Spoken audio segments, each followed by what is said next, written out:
اعوذ باللہ من الشیطان الرجیم بسم اللہ الرحمن الرحیم۔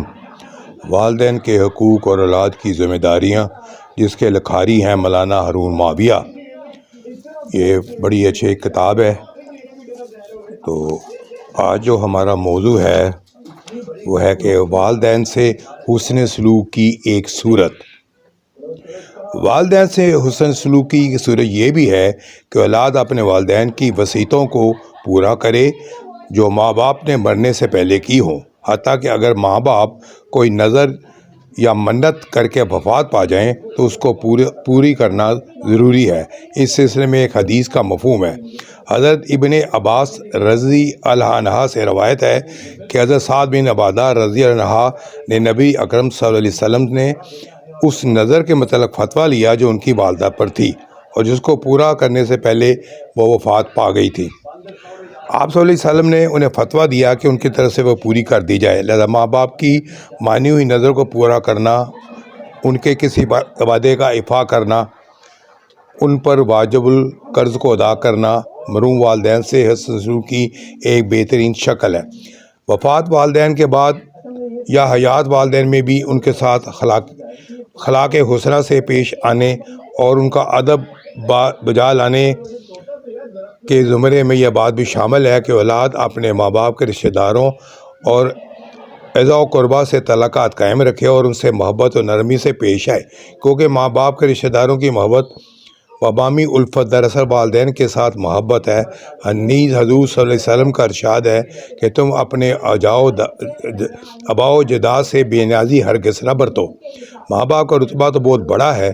حضور صلی اللہ علیہ وسلم تو حضرت خدیجہ رضی اللہ عنہا کی وفات کے بعد ان کی سہیلیوں سے بھی الفت محبت کا رویہ پروا رکھتے تھے، لہذا ماں باپ کے رشتہ داروں سے تعلق قائم رکھنا اور اس سے محبت سے پیش آنا بہت ضروری ہے۔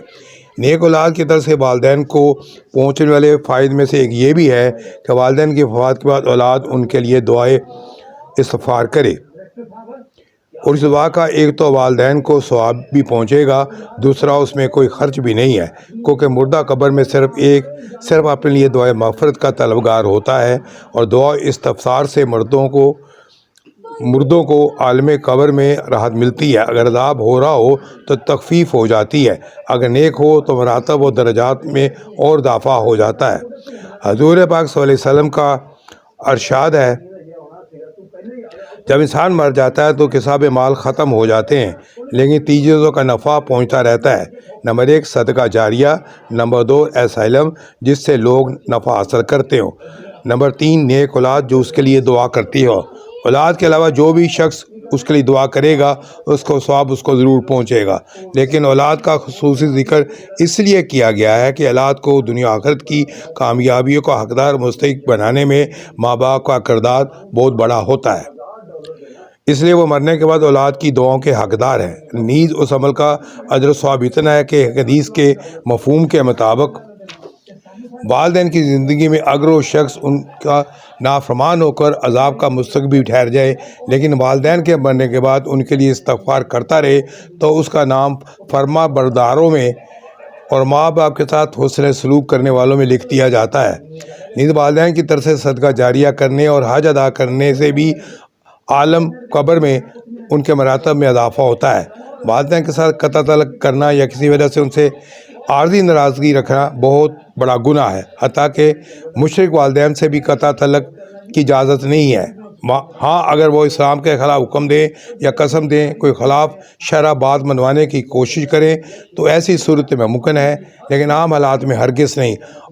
اور ہم اور ہمارے والدین کا تو پھر حضور صلی اللہ علیہ وسلم کے امیتوں سے ہے۔ نبی صلی اللہ علیہ وسلم کا ارشاد ہے، جو شخص اپنے مسلم بھائی سے 3 دن سے زیادہ چھوٹ چھاؤ رکھے، اگر اس کی حالت میں مر گیا تو سیدھا جہنم میں جائے گا۔